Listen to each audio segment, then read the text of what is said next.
মুমিন বলা হয় যে ছেলেটা, যে মানুষ মা বাবা ছেলে সন্তান স্ত্রী পুত্র পৃথিবীর বুকে যত ভালোবাসার মানুষ থাকুক না কেন, সবার ভালোবাসার চেয়ে যার অন্তরে নবীর ভালোবাসা কি হবে? বেশি হবে, তাকেই মুমিন বলা হয়। আল্লাহর নবী বলেন, লা ঈমানা লিমান লা মুহাব্বাতা লা, যার অন্তরে আমি নবীর মুহাব্বত নেই তার কাছে ঈমানও নাই।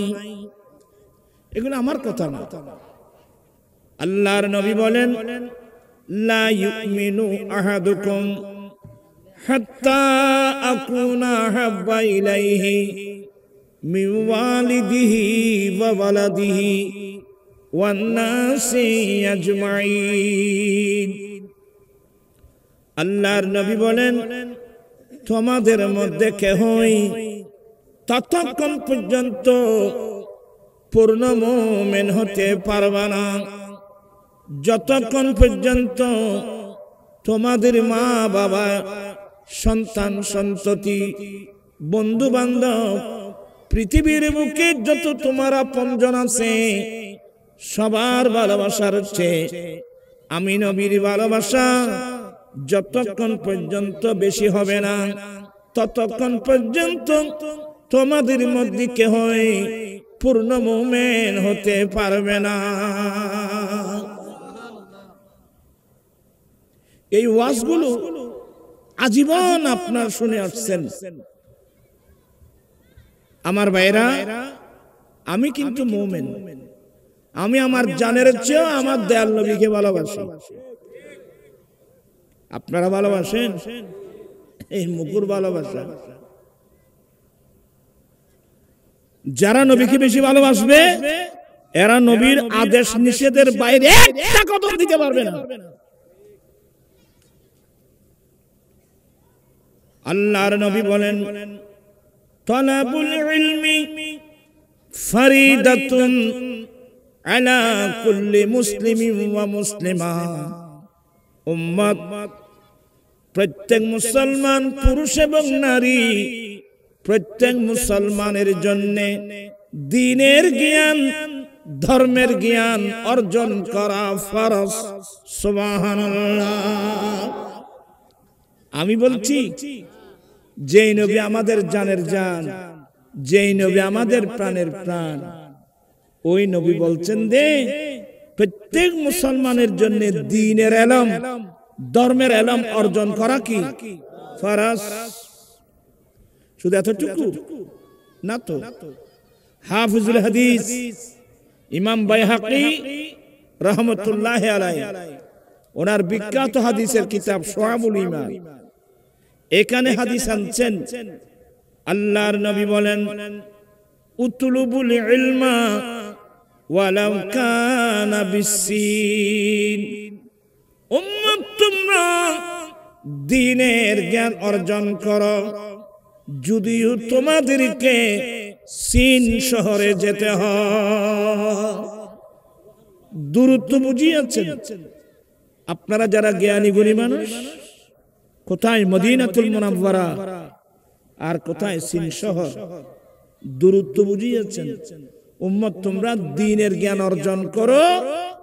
দ্বীনের জ্ঞান অর্জন করার জন্য তোমাদেরকে যদি সিন শহরে যেতে হয়, যাও। তারপরে তোমরা কি শিখো? দ্বীন শিখো। কারণ দ্বীন না শিখলে দ্বীন মোতাবেক চলবেন কিভাবে? বিরক্ত হচ্ছেন আমি দেখতে পাচ্ছি। আমি এই অল্প কিছু কথা বলবো, আপনারা আমার মুখে মুখে পড়েন, পারবেন? কালা, এই ব্যাকরণ মাত্র তো। কালা রাসূলুল্লাহি সাল্লাল্লাহু আলাইহি ওয়াসাল্লামা, কুল্লু মাউলুদিন ইউলাদু আলাল ফিতরাতি ফাআবওয়াহু ইউহাফিদানিহি আও ইনাসসিরানিহি আও ইমাজ্জিসানিহি। আল্লাহর নবী বলেন, হে আমার উম্মত, পৃথিবীর বুকে যতগুলো মানুষ জন্ম লাভ করবে, মুসলমানের ঘরে হোক অমুসলিমদের ঘরে হোক, পৃথিবীর বুকে যতগুলো মানুষ জন্ম লাভ করবে, প্রত্যেক মানুষের জন্ম ইসলাম ধর্মের উপর হবে।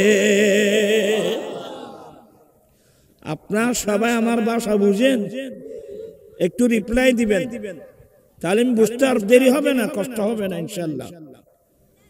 আল্লাহর নবী বলেন, পৃথিবীর বুকে যতগুলো মানুষ জন্ম লাভ করবে, মুসলমানের ঘরে হোক অমুসলিমদের ঘরে হোক, যতগুলো মানুষ পৃথিবীর জমিনে জন্ম লাভ করবে, প্রত্যেক মানুষের জন্ম ইসলাম ধর্মের উপর হবে। সুবহানাল্লাহ। এবার আমার নবী বলেন, ছেলের জন্মের পরে যে ছেলের মা বাবা ইহুদি, তার মা বাবা তার ছেলে মেয়েদেরকে ইহুদি ধর্মের শিক্ষা দিয়ে ইহুদি বানিয়ে নেয়। যার মা বাবা নাসারা খ্রিস্টান, তারা তার ছেলে মেয়েদেরকে নাসারা ধর্মের শিক্ষা দিয়ে নাসারা বানিয়ে নেয়। যার মা বাবা অগ্নি পূজারী, তারা তার ছেলে মেয়েদেরকে অগ্নি পূজার শিক্ষা দিয়ে অগ্নি পূজারী বানিয়ে নেয়। এখন আমার প্রশ্ন হলো, আমি মুসলমান, আমার বাবা মুসলিম, আমার মাও মুসলিম, অতএব আমার মা বাবার ঈমানি নৈতিক দায়িত্ব ছিল আমরা ছেলে মেয়েদেরকে কোরআন সুন্নাহ শিক্ষা দিয়ে খাঁটি মুসলমান হিসেবে গঠন করা। ওবা শাসন ফুয়া মাইয়ালের মুসলমান বানাইতে লাগবে না, কোরআন সুন্নাহ শিক্ষা দিতে লাগবে না। কবরস্থানত গেলি তারপর ভাই বুঝিবি, বাবিয়া করিও কাজ করিয়া ভাবিও না।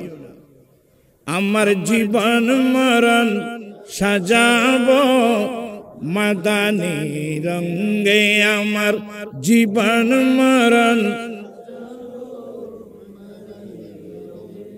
এইটার আল্লাহ সগিয়ে দেয়।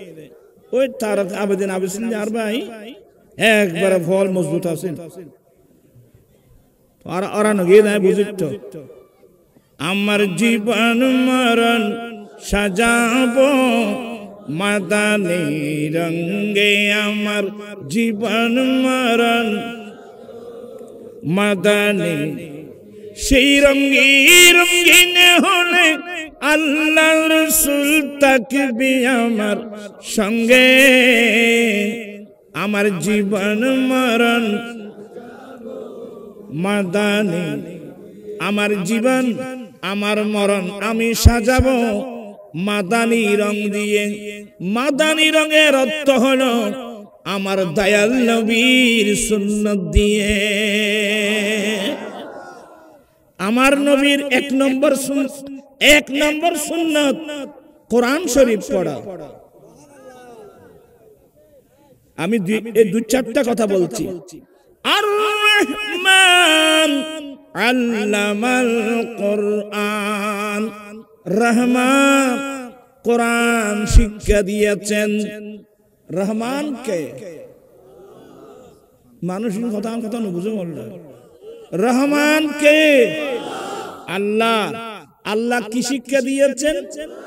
কোরআন। কাকে শিক্ষা দিয়েছেন? নবী মুহাম্মদুর রাসূলুল্লাহ সাল্লাল্লাহু আলাইহি ওয়াসাল্লামকে।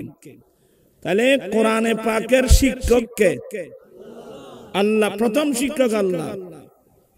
আল্লাহ নবীকে কোন কিতাবটা পড়াইছেন? এই মানুষের বানামাতের কথাই।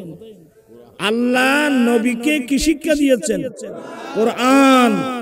আর আমার নবী কি শিখছেন? কোরআন, কোরআনে পাকের শিক্ষক আল্লাহ, ছাত্র নবী মুহাম্মদ রাসূলুল্লাহ, সাবজেক্ট হলো কোরআনে মাজিদ। তো আমরা আল্লাহর নবীকে কোরআন পড়ায়াছেন, এই দলের মধ্যে, এই নীতির মধ্যে আমরা কয়জন আছি? তা আমার নবী কোরআন পড়ে কি ঘোষণা দিলেন? আল্লাহর নবী বলেন, আনা মদিনাতুল ইলমি ওয়া আলিয়ুম বাবুহা, আমি নবী জ্ঞানের শহর, ওই শহরের দরওয়াজা আলী। আমার নবী বলেন, আনা দারুল হিকমতে ওয়া আলিয়ুম বাবুহা, আমি নবী বিজ্ঞানের ঘর, এই ঘরের দরওয়াজা আলী। আমার নবী ঘোষণা দিলেন, বুইস্তু মুআল্লিমা, আমি শিক্ষক হিসেবে প্রেরিত।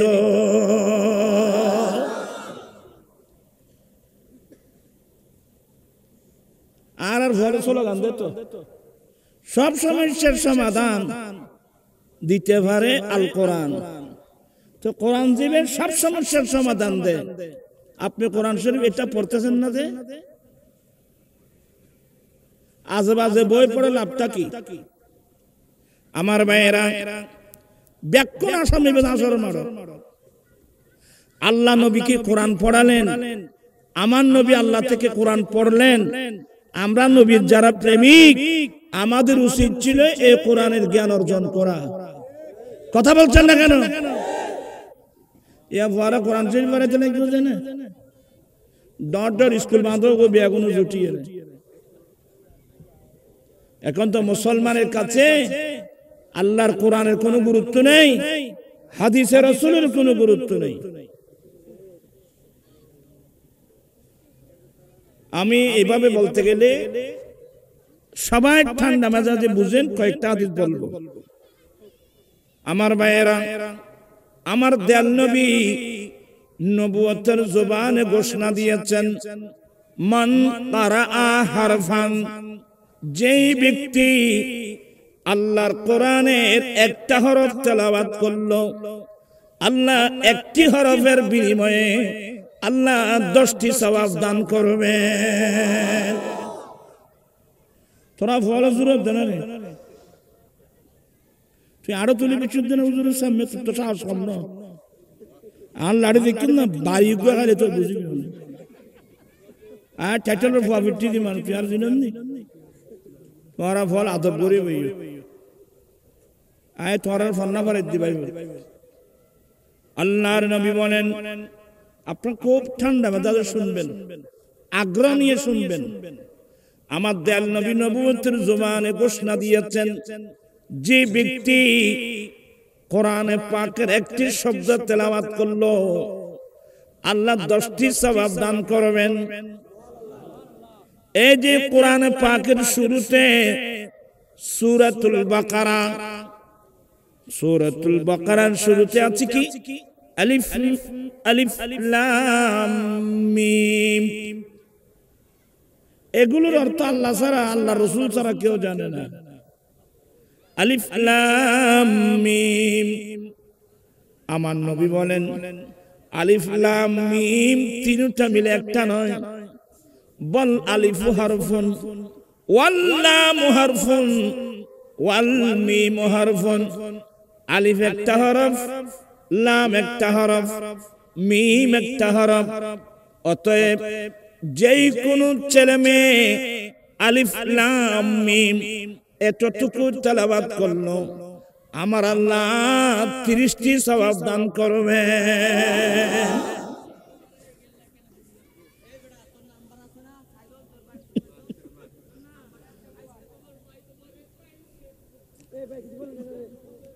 যাই হোক, আপনারা ভালো করে শুনবেন। হ্যাঁ, শুধু এটা তো তেলাওয়াতের বিষয়।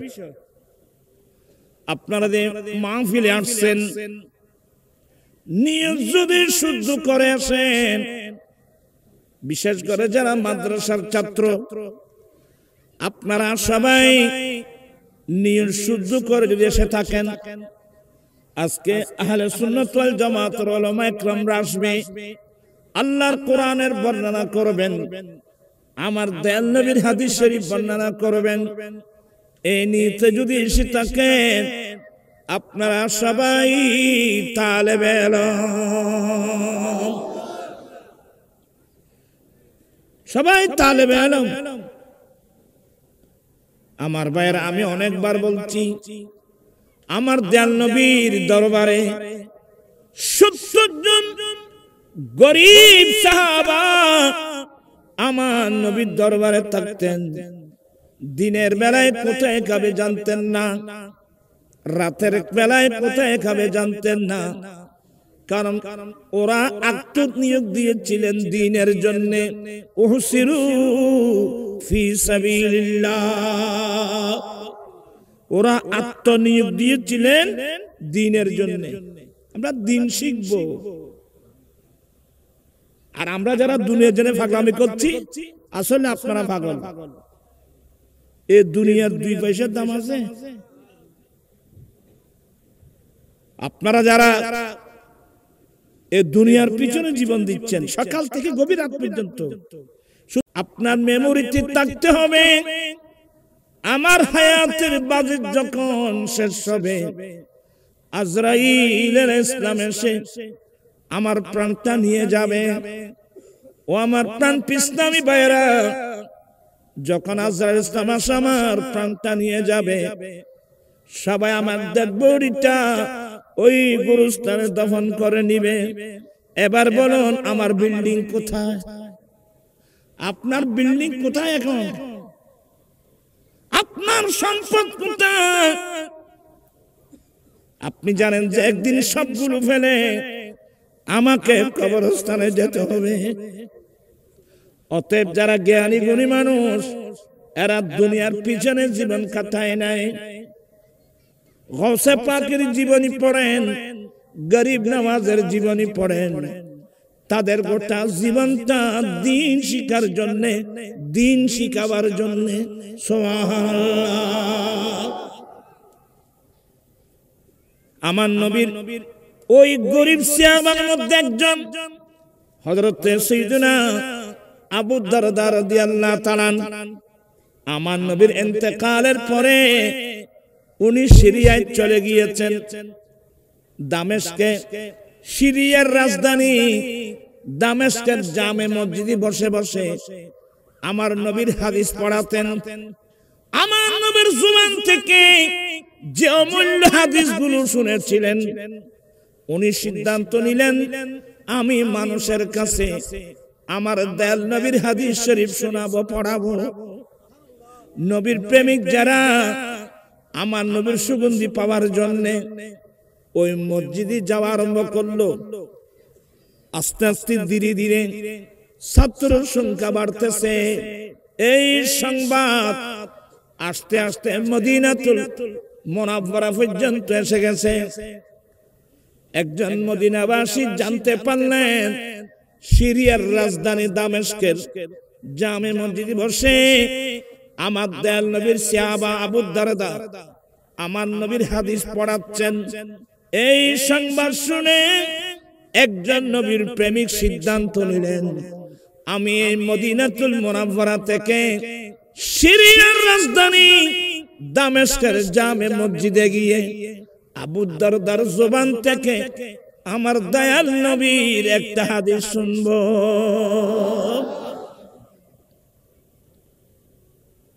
এদেরকে নবীর প্রেমিক বলা হয়। আমার ভাইরা, বর্তমান আধুনিক যুগ, কত হাইওয়ে, কার, মাইক্রো ট্রেন, প্লেন, কত উন্নত মানের যানবাহন, কিন্তু ওই যুগে ভাবে ছিল? ওই যুগে ভাবে ছিল না। একটা জিনিস ছিল, বুক ভরা নবীর প্রেম, বুক ভরা আমার নবীর ভালোবাসা। একজন মদিনাবাসী রওনা হয়ে গেল দামেস্কের উদ্দেশ্যে। ঠিক দামেস্কের জামে মসজিদে গিয়ে দেখতেছেন আমার নবীর সাহাবা আবু দারদা নবীর হাদিস পড়াচ্ছেন। ইনি কি সালাম দিলেন? সালাম দিয়ে বললেন, ইয়া আবু দারদা ইন্নী জিতুকা, হে আবু দারদা রাদিয়াল্লাহু তাআলা, আমি সুদূর মদিনাতুল মুনাওয়ারা থেকে আপনার কাছে এসেছি আমার দয়াল নবীর একটি হাদিস শোনার জন্য। আমার দয়াল নবীর ওয়ামা জিতু লিহাজাতিন, আমি অন্য কোন উদ্দেশ্যে নিয়ে আসি নাই। যেমন আজকে মাহফিলে অনেক মানুষ আসছে, এখানে তালাশ করে দেখবেন অনেক মানুষ ব্যবসার জন্য আসছেন, সংবাদ করেন এখানে মাহফিল হচ্ছে এই হিসেবে আসছেন। অনেক মানুষ তালাশ করে ভাবেন শাশুড় বাড়িতে আসছেন, বেড়াতে আসছেন, অথবা এটা কোন শহর বলো দিকে সি বিচ বলে না, এগুলো আমি বুঝি না, সি বিচ না টি বিচ বলে, ওখানে বেড়াতে আসছেন, জানতে পারলেন এখানে মাহফিল হচ্ছে এই হিসেবে আসছেন। উনি বলেন, হে আবু দারদা ওয়ামা জিতু লিহাজাতিন, আমি অন্য কোন উদ্দেশ্য নিয়ে আসি না, আমি মদিনাতুল মুনাওয়ারা থেকে সিরিয়ার রাজধানী দামেস্কের জামে মসজিদে আপনার কাছে এসেছি আমার দয়াল নবীর একটি হাদিস শোনার জন্য। হাজার মাইল অতিক্রম করে, কোথায় মদিনাতুল মুনাওয়ারা আর কোথায় সিরিয়া। আমার ভাইয়েরা, তো উনি বলছে, হ্যাঁ আমি তোমাকে এমন একটা হাদিস শোনাবো যে হাদিস বর্ণনা করতে আমি আমার দয়াল নবীর মুখে শুনেছি, আমার দয়াল নবীর জবানে আমি শুনেছি। আপনারাও শুনবেন, খারা শুনবে, হাত উঠায় দেখা তো। এই হাদিস ওয়াজ শেষ, আর বেশি ওয়াজ লাগবে না। পড়ুন, ক্বালা, সবাই মহব্বত নিয়ে পড়ছেন। তোরা বৈশুদ্ধ তো আলসি করি ইন তোরা নো এই বাজু ছন্না আগে বহুত দ্বারা সাইজে এদুর মাকামত হাসান, সেই ভক্তি, সেই শ্রদ্ধা, সেই প্রেম, সেই ভালোবাসা থাকলে আজকে প্রত্যেক ছেলেরা নবীর মাদ্রাসায় চলে যেত। নবীর প্রেম এখন দুনিয়ার ভালোবাসা, টাকা লাগতেছে, টাকা মামা লাগতেছে। আল্লাহ সবাইকে এগুলো বুঝার তৌফিক দান করুক, আমিন। আমি কোরআন শরীফ আয়াত পড়লে আশ্চর্য হয়ে যাবেন আপনারা। আমার ভাইয়ের এই হাদিসটা বলি, আপনারাও পড়ুন। ক্বালা, সাবধান, এটা আমার রাসূলের জবানের হাদিস। ক্বালা রাসূলুল্লাহ সাল্লাল্লাহু আলাইহি ওয়াসাল্লাম,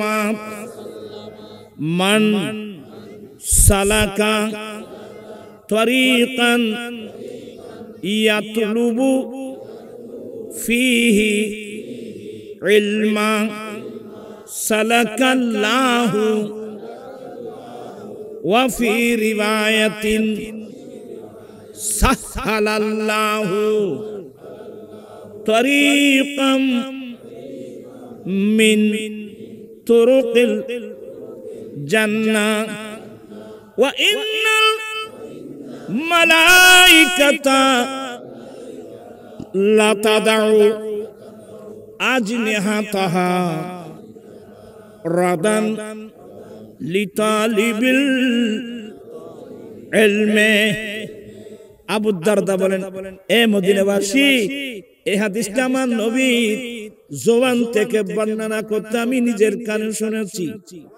আমার দয়াল নবী বলেন, যে ব্যক্তি, যে নারী, যে পুরুষ, যে ছেলে, যে মেয়ে ঘর থেকে বের হয়েছে, যে নারী পুরুষ রাস্তা অতিক্রম করবে কোন নিয়তে?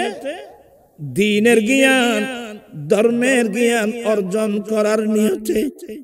আমি আল্লাহর কোরআন পড়ব, আমি আমার দয়াল নবীর হাদিস শরীফ পড়ব, আমি দ্বীনের জ্ঞান অর্জন করব, এই নিয়তে যে নারী পুরুষ ঘর থেকে বের হয়েছে, রাস্তা অতিক্রম করবে, আল্লাহ তাকে জান্নাতের যে কোন একটা রাস্তা দিয়ে চালাবেন। সুবহানাল্লাহ।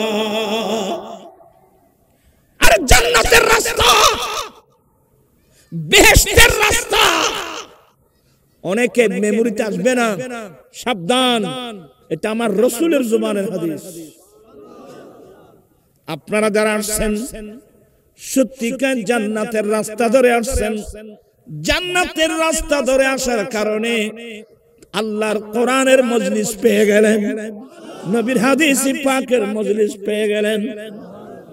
এক হাদিস, অপর হাদিস মোতাবেক যেই ব্যক্তি রাস্তা অতিক্রম করে যাবে দ্বীনের জ্ঞান, ধর্মের জ্ঞান অর্জন করার উদ্দেশ্যে, আল্লাহ তাকে জান্নাতের যেই কোনো একটা রাস্তা দিয়ে চলা আল্লাহ সহজ করে দেবেন। জান্নাতের রাস্তা দিয়ে চলা সহজ করে দেবেন। প্রাণপ্রিয় ইসলামী ভাইয়েরা, জান্নাতের রাস্তার নাম সিরাতে মুস্তাকিম, সহজ পথ, সরল পথ, সোজা পথ। কিন্তু ভাইরা এটা বড় পিচ্ছিল পথ, এটা বড় কঠিন পথ। এই রাস্তা দিয়ে চলতে গিয়ে অনেক মানুষ জীবন দিতে হয়েছে, হাজার হাজার সাহাবা একরাম জায়গা জমিন দিতে হয়েছে। আরে জায়গা জমিন না, বদরের যুদ্ধ, উহুদের যুদ্ধ, হুনাইনের যুদ্ধ, তবুকের যুদ্ধে দ্বীন প্রতিষ্ঠা করতে গিয়ে জীবন দিয়ে ফেলা তাদের জন্য একেবারে সহজ ছিল। সুবহানাল্লাহ। জান্নাতের রাস্তা দিয়ে চলা কঠিন, পিচ্ছিল পথ, কিন্তু আল্লাহ এই কঠিন পথ যার জন্য সহজ করে দেয়, সেই এই রাস্তা দিয়ে চলতে পারবে। খড়াবাজ জীবন 12টা বাজে গিয়ে এলে করে আসলে দিবে। এখন জবানের হেফাজত করছে, ইমানদার হাসি বলছে মুস্কি হাসি, এটাও নবীর সুন্নাত। অট্টহাসিন বিধর্মীদের হাসি, এটা আমাদের জিনিস না। এগুলো বলতে চাচ্ছিলাম,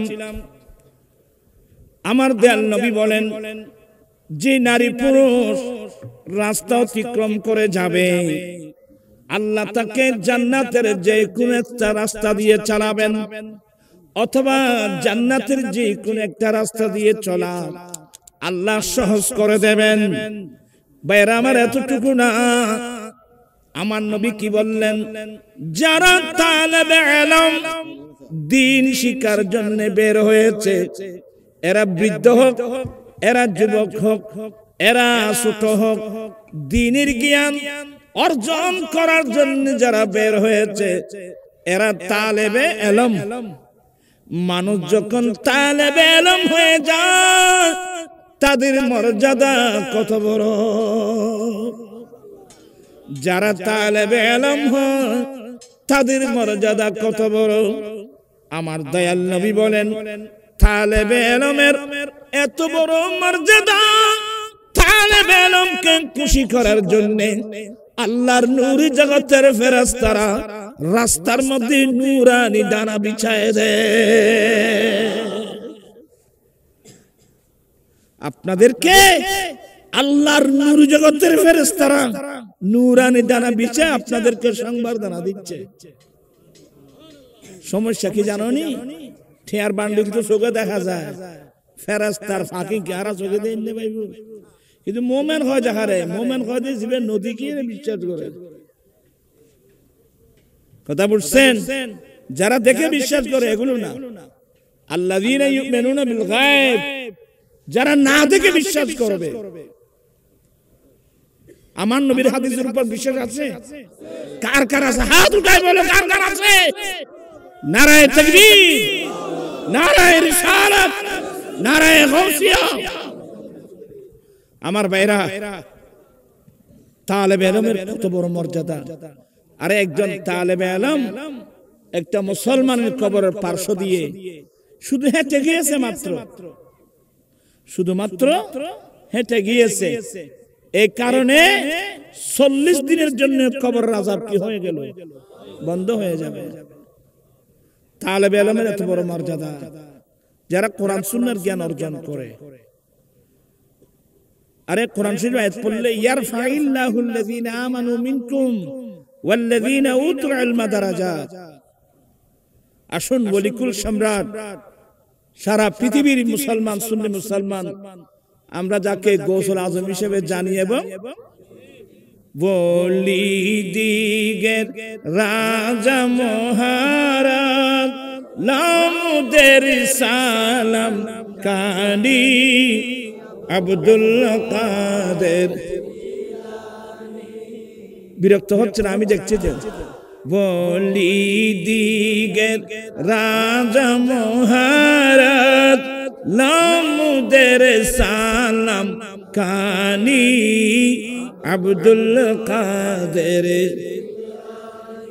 কৃপা করে রাকমুদের লাত ওগো কুতুবে রাব্বানি আব্দুল কাদের।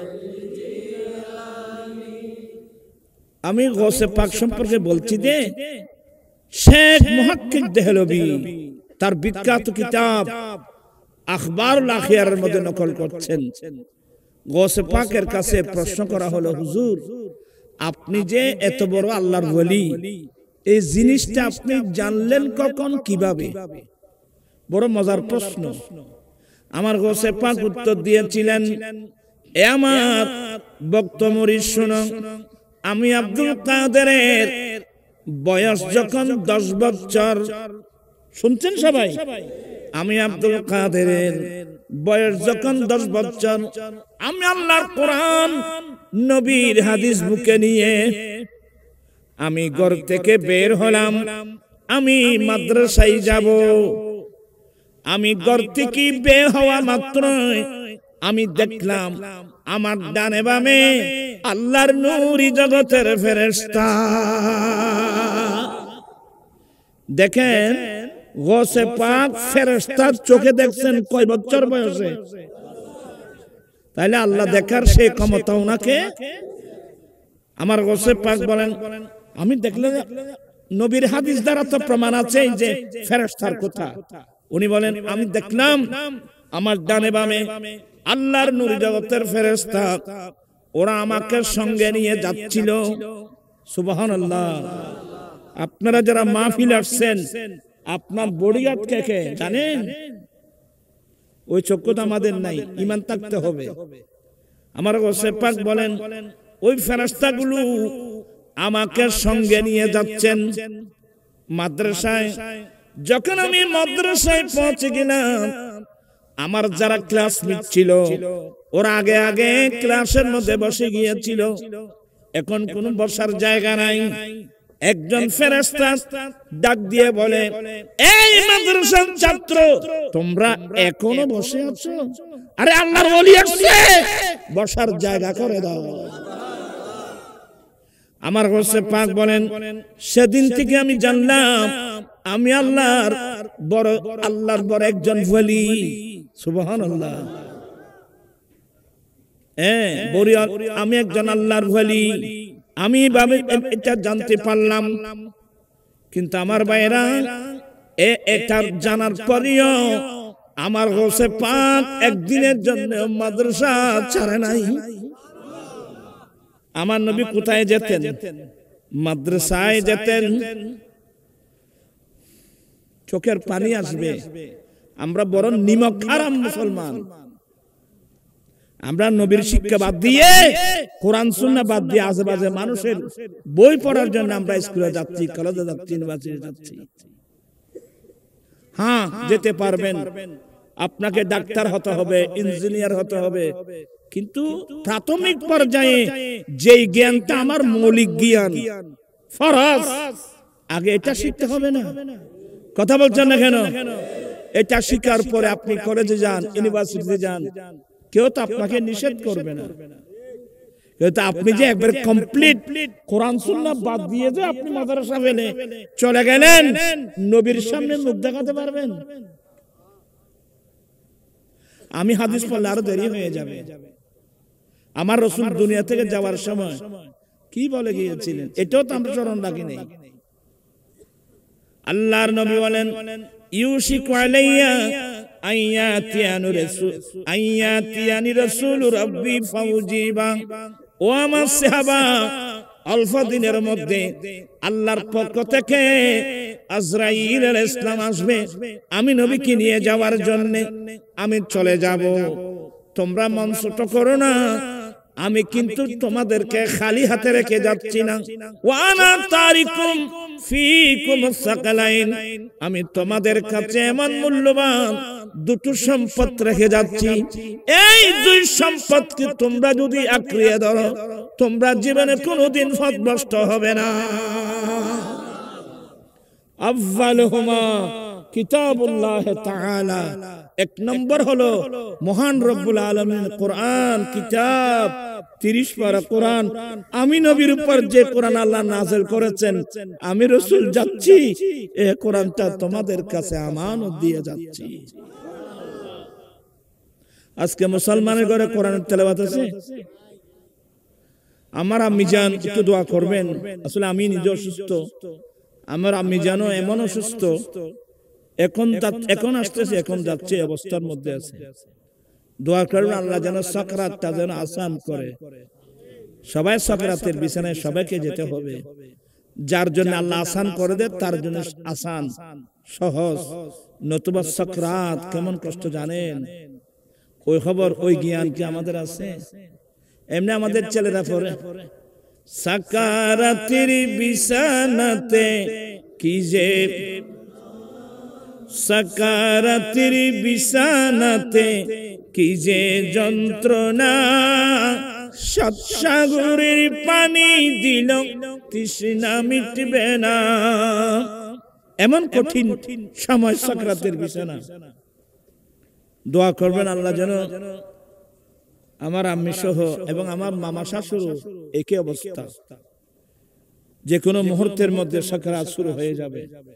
আল্লাহ যেন সাকারাতটা আমার দয়াল নবীর উসিলায় আল্লাহ যেন আসান করে দেয়। সজ্ঞানে কলমা পড়ে যেন দুনিয়া থেকে যেতে পারে। তো মায়ের কথা বারবার মনে পড়ে, আমরা ছোটবেলার কথা এখনো মনে পড়ে। আমার আম্মি জানতো তাহাজ্জুদের নামাজ পড়তেন। তাহাজ্জুদের পরে যখন ফজর আযান হতো আমাদেরকে ঘুম থেকে উঠাই দিতেন। আমরা একদিন সকালে বিছানায় থাকতে পারেন, এই উঠো আযান হয়েছে, মসজিদে যাও, নামাজ পড়ে আসো। মসজিদের সামনে পানির হোস এটা ফুরাই দিবা, মসজিদ পরিষ্কার করে দিবা।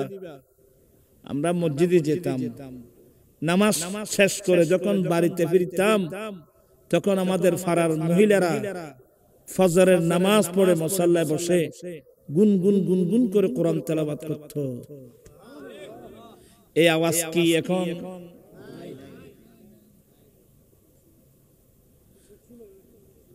যেই মুসলমানের ঘরে কোরআন তেলাওয়াত নাই, গরিয়ান দেখি তার কোনো লাভ নেই।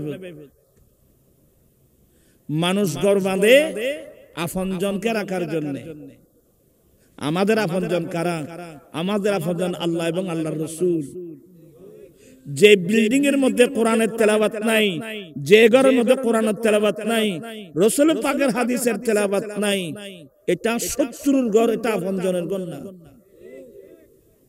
আমি একটু খারাপ ভাষায় বললে হয়তো আপনারা নার্ভাস হবেন, আমি আর কথা বাড়াচ্ছি না। আমি এত কমছি আসি মাত্র, এখানে একটা মাদ্রাসা আছে, এটা হেফজে কোরআন। এখান থেকে 30 পারা কোরআনে পাকের হাফেজ হয়ে আপনাদের ছেলেরা বের হচ্ছে। আপনারা ঘুমে, এই ছেলেরা রাতের 3:30টা বা 4টা বাজে অবস্থা পড়ে তারা গিয়ে অবস্থা, তারা গিয়ে আই যাই কি ভাই তোরা যাগো আরো যায় আয়ার বেড়ে বেড়ে কইলাম আছে না হড়া আছে অবস্থা নাই নাই অবস্থা। এ তোমরা রাতের কয়টায় ঘুম থেকে উঠো? 3টা। ওরা রাতের 3টা বাজে উঠে কোরআনের তেলাওয়াত শুরু করলো। আপনার রাতের 3টায় কোথায় ছিলেন বাবু? চারটে কোথায় ছিলেন? এই মাদ্রাসার উসিলায় এই এলাকার মানুষ আল্লাহর গজব থেকে রক্ষা পাবে। এ শুধু কোরআনে পাকের তেলাওয়াতের উসিলায়। আর যারা এত সুযোগ পাওয়ার পরেও আপনার ছেলে মাদ্রাসায় দিচ্ছেন না, একজন ছেলেকে হাফেজে কোরআন বানাচ্ছেন না, যারা ছেলেকে কোরআনে পাকের হাফেজ বানিয়েছেন, আসলে যখন কোরআন শরীফ তেলাওয়াত করে পৃথিবীতে আরেকটা দেখাতে পারবেন না। মানুষের অন্তরের শান্তি, অন্তরের প্রশান্তি যখন হাফেজ সাহেবরা কোরআনে পাকের সুন্দর তেলাওয়াত করে।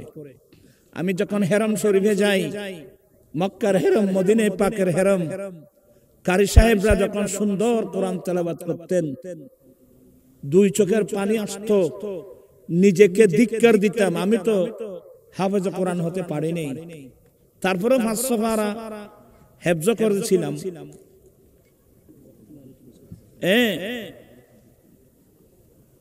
এত না কত নেই ও আর বক্তারা ইদ্দে না তুই ও এবারে বুয়া কিলে রেখে ওই আলাই বেশি ভালো আই দেখতে পারে বক্তারা সবাই বলেন মারহাবা, আহলান সাহলান। সভাপতি সাহেবের আগমন, আমাদের 16 জামে আহমদিয়া সুন্নিয়ার মুফাসসির আমার ভাই, ছোট ভাই, মুজাহিদে মিল্লাত মুফতি বখতিয়ারউদ্দিন আল কাদেরী মুদাজিল্লু তশরিফ এনেছেন। সাহেব বলেন মারহাবা। ক্যাশে দাঁড়াই না বহারে কে জানো, এটা বড় দুষ্ট তো। কতক্ষণ কথা কই মার, আমার কথা কোথায় ছিল?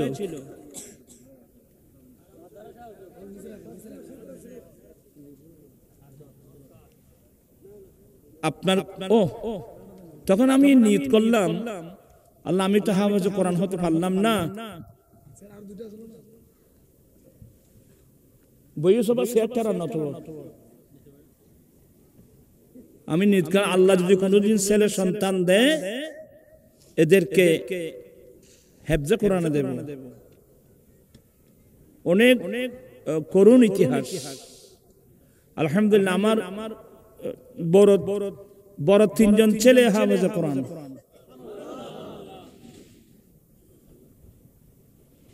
বড় 3 জনেই হাফেজে কোরআন এবং কারি এবং তামিল দিয়েছেন।